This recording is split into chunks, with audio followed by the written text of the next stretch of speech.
using financial building blocks. No, FBB. No, hindi bank versus PRU, hindi concept lang ng VUL, it's FBB or financial building blocks. No, bakit? The very purpose ng meeting natin or client meeting is to generate information. Kasi without information, wala tayong matadraft. No? Possible, 36K, or ano ba yung minimum yan?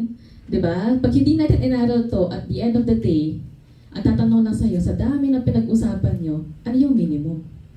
Diba? Or hindi ako interested. Okay? So ngayon, isi-share namin sa inyo no, how we UMs do FBB. So ngayon, start natin. Ayun, gumana na siya.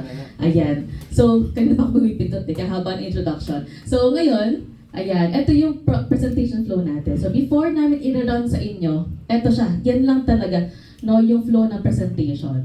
So hindi na kakabahan, paano? Yung pag sinabi ng recruiter ninyo, pwedeng pa JFW, basta nakasampung JFW na tayo. Diba? De, joke lang. Sino nakakasampu na? Wag naman, diba? You have to grow as well. So ito yung gagamitin nating structure. Okay, so we start of course with rapport, don't forget that. No, kasi we want to remove yung barrier, di ba? When we will be presenting to the client, no? Kasi you're not presenting to a board of director, di ba? You're presenting to a friend, no? Yung malapit sa'yo, no? So, di naman dapat pag tapak mo or pag open ng Zoom, hindi ka ibang tao. You're that person pa din na kilala nila. So, you have to build rapport as well. So, number 2, introduce yourself, no? Why you? No? Kasi very important to, lalo na if you will be presenting to your friends, no? Or even to the people na referral sa inyo. Bakit?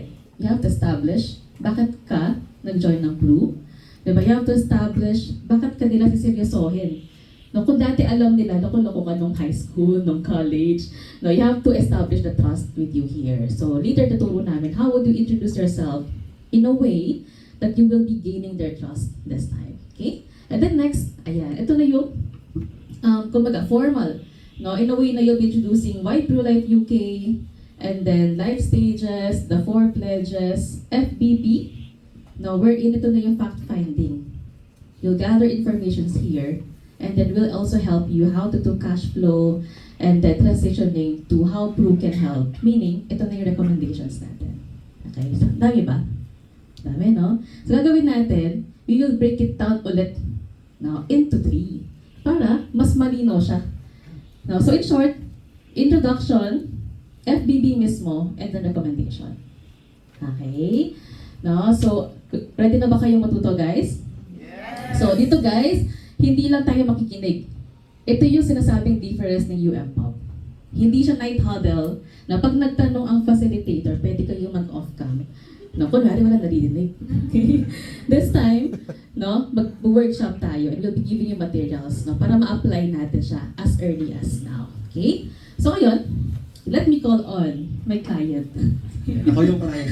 Ayan, sige. So, gagawin namin, i-run namin siya. We will demo it and then explain namin, no, kumbaga the rationale why we asked this, no, bakit ganito yung structure, and then we will do workshop along the way. Okay? So, demo, explain, and then workshop.